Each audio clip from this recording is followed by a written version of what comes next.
Hi, I'm Ben Cook, and I did my case exploration on the issue of Olympics and race.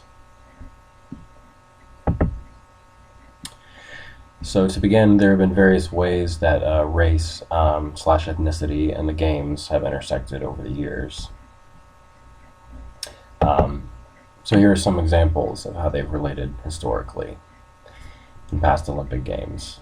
Some people have made certain political statements that have had to do with racial or ethnic issues. Other times, the host country has been guilty of various human rights violations relating to race or ethnicity. So there's been some governmental oppression problems in some host countries. There have been various boycotts and so forth.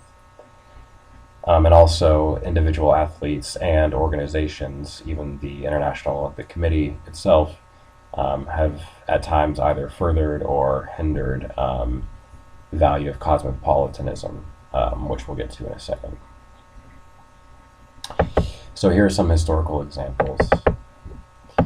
The most prominent and poignant, I think, was the 1936 Berlin Games in Germany. So that was after the Nazi regime had come to power, although they were selected to host the games actually before Hitler had come to power. But by the time they were hosting the games, that was the case. They banned Jewish participation in the games, and this caused a lot of outrage and various boycotts from different Jewish groups and people who stood in solidarity with them. And actually, this was part of a previous ban on Jewish participation in official German athletics that had actually begun in 1933 earlier, and they extended this ban into the Olympic Games as well.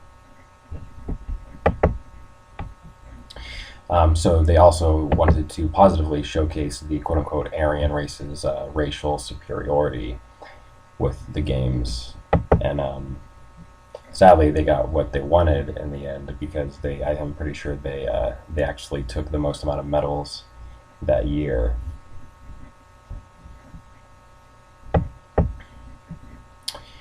So here's a picture of I believe the torch lighting ceremony that year of the Berlin Games. You can see the swastika insignia on the flags behind them.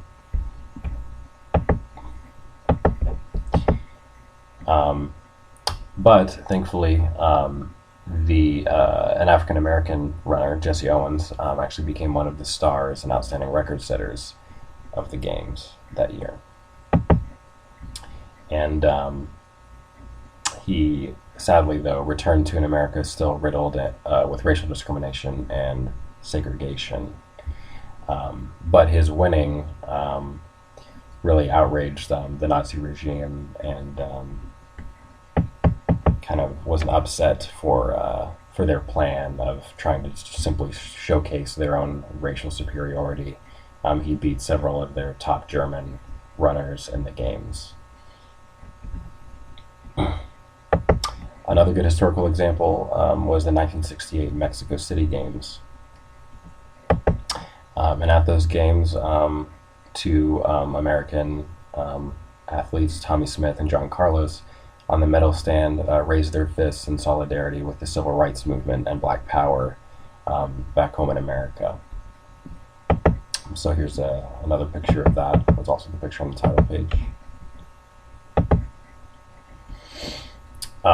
And actually, immediately after this, the statement was actually condemned by members of the IOC, including its current, or its then president, right after that.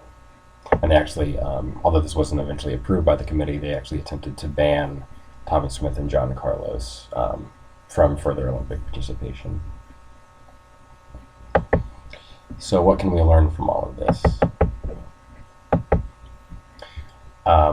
Well, as M&R point out in our text, sports and athletes can serve as agents of cosmopolitanism, which they define as the kind of international unifying values of universality, respect for people regardless of their race or background, or class, or religion, and so forth. And they talk about how sports and individual athletes can be integral to inspiring and furthering that value of cosmopolitanism and countries in which those athletes that showcase those values excel.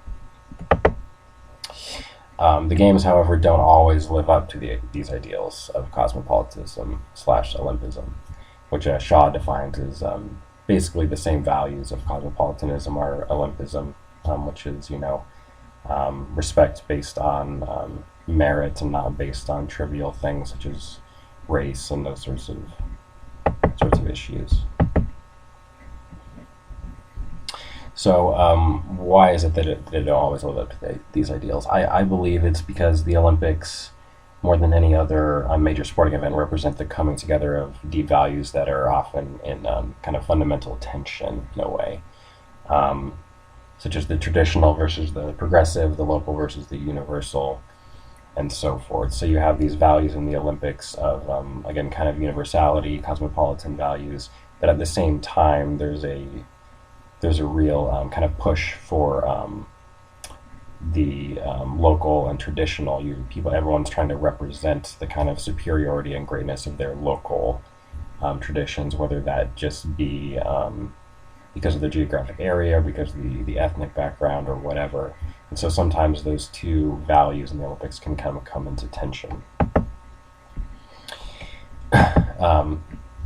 So this makes it difficult to know what to do or how to handle issues of race and ethnicity when it comes to the games. However, I do believe that we can make progress. We can put pressure on the International Olympic Committee and host countries to live up to cosmopolitan and Olympian ideals. We can stand in solidarity with those who make political statements consistent with those ideals, such as Tommy Smith and John Carlos did at the '68 Olympics. And above all, we need to keep having the Olympics, I believe, because they are still, by and large, a great source of unity and cosmopolitan values in a world that is so perpetually divided. And that's summary.